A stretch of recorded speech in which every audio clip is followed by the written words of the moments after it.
Everyone, welcome back to Study Central. तो चलिए start करते हैं हमारा डेलीगेशन का नेक्स्ट टॉपिक। वो है इंपॉर्टेंस ऑफ डेलीगेशन। हमने पढ़ा कि डेलीगेशन होता क्या है, एलिमेंट्स ऑफ डेलीगेशन। अब डेलीगेशन की इंपॉर्टेंस क्या होती है।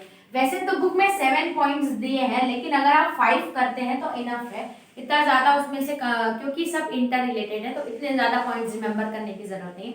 आप 5 भी कर सकते हैं, इसी से रिलेटेड वो कवर कर लेगा केस स्टडी। और अब बात करते हैं कि इंपॉर्टेंस ऑफ डेलीगेशन में बोलता क्या है। तो फर्स्ट लाइन है इफेक्टिव मैनेजमेंट।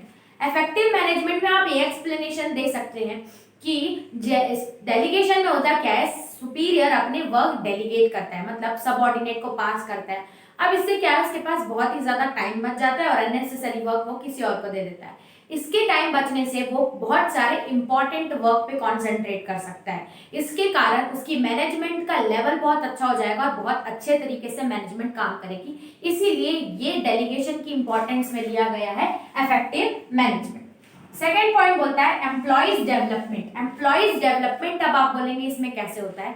एक्चुअली में अगर कोई सुपीरियर सबऑर्डिनेट को वर्क डेलीगेट करता है, इसका मतलब कहीं ना कहीं वो उसको अथॉरिटी भी दे रहा है और रिस्पॉन्सिबिलिटी भी दे रहा है, और वो कहीं ना कहीं वो काम को कंप्लीट कर रहा है और हम उसको लायबल भी ठहरा रहे हैं अगर वो वर्क इनकम्प्लीट रहता है तो इसके तरफ से देखा जाए वो सीखता है, स्पेशलाइज्ड होता है और कहीं ना कहीं इसमें एम्प्लॉइज का डेवलपमेंट होता है अगर हम अथॉरिटी ये शेयर करते हैं। इसीलिए बोलते हैं क्या, एम्प्लॉइज डेवलपमेंट। ये एक्सप्लेनेशन में आप लिख सकते हैं।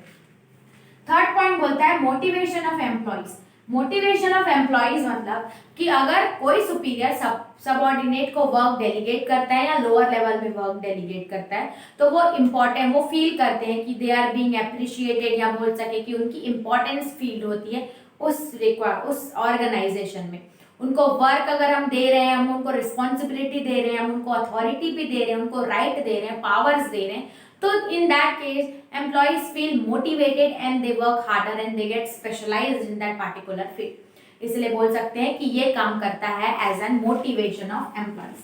तो इसमें आप डेफिनेशन, इसमें एक्सप्लेनेशन आप ये लिख सकते हैं कि वर्क को डेलीगेट करने से, उसकी अथॉरिटी रिस्पॉन्सिबिलिटी को शेयर करने से ये एम्प्लॉइज वहां पे respected and being involve feel करते हैं, जिसके कारण ये मोटिवेटेड हो जाते हैं। उसके बाद आता है बेटर कोऑर्डिनेशन। बेटर कोऑर्डिनेशन कैसे बनेगा, इसकी एक्सप्लेनेशन में भी आप सेम लिख सकते हैं।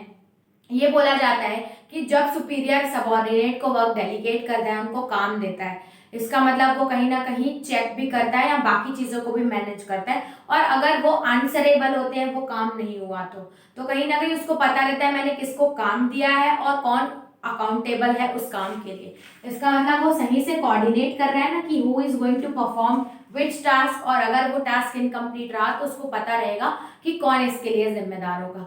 तो वर्क कोऑर्डिनेशन एक सिस्टमैटिक वे में बन जाता है और एक आंसरेबिलिटी या अकाउंटेबिलिटी आप बोल सकते हैं वो आ जाती है, जिसके कारण सिंक जो है वो बहुत अच्छे से बैठता है वर्क का। इसीलिए इसमें दिया है बेटर कोऑर्डिनेशन। फिर आता है reduce the workload of manager. Manager का वर्कलोड तो सिंपल ही, मैनेजर के पास बहुत ही सारे इंपॉर्टेंट टास्क होते हैं, but with the help of delegation वो जो लेस इंपॉर्टेंट टास्क है वो अपने सबऑर्डिनेट को पास कर देता है और इससे उसका वर्कलोड कम हो जाता है, जिसके कारण वो बहुत इंपॉर्टेंट डिसीजंस या कुछ बहुत इंपॉर्टेंट काम पे फोकस कर पाता है और बाकी जो एम्प्लॉयज है उनको उनका काम मिल जाता है। इसीलिए बोलते हैं कि क्या दिया हुआ, रिड्यूस वर्कलोड ऑफ मैनेजर्स।